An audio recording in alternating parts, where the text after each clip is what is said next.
The initial statement Ms. Davis gave to police led to the arrest of Clarence Coe, and when that was deemed to be untruthful, those charges were dropped.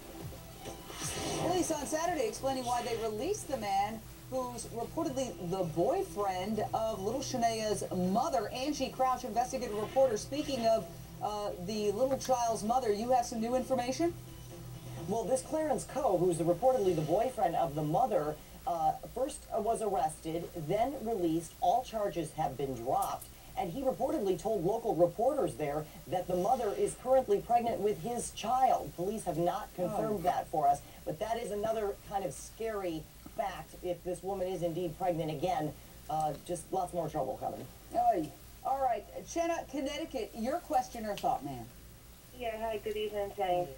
I'm calling because I don't think I've heard this question answered. If the mother was allegedly involved in a human trafficking plot, which it sounds kind of like it was, why did she call the police and report the child missing? That's an interesting question. Barbara Davenport, do you want to take a shot at that? She called and reported the child missing because the father was due back in town that very day to pick her up, and she had to come up with a cover story. I also heard, Barbara, that there was some kind of a commotion at their trailer. No. I don't know how that's gotten blown out of proportion.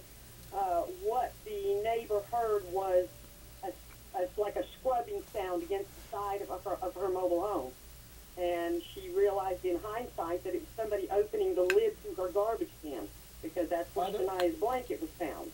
By the way, Jane, just an observation. Even Casey Anthony allegedly called law enforcement when her child went missing. Just an observation.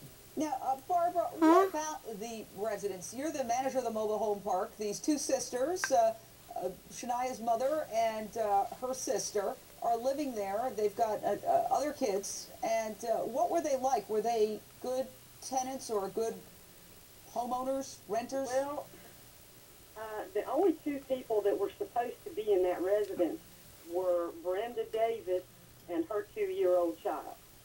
Those are the only two people that were supposed to be occupying that mobile home. I started noticing a lot of traffic going back and forth to that residence.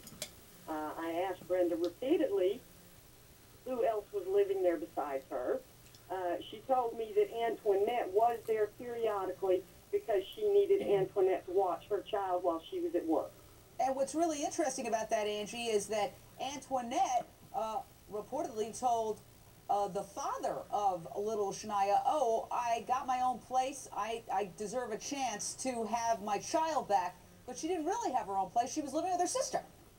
That's exactly right. Now, apparently she was working in the kitchen of an assisted living facility, and that was the new job that she had as part of getting her life back together. But apparently she wasn't telling the father the whole truth to this story, because if she didn't have her own place and was staying at this trailer park, clearly there was some discrepancy in what she was saying. Well, this is such a horrific story. We will stay on top of it. Thank you to my fantastic guest. This story doesn't get any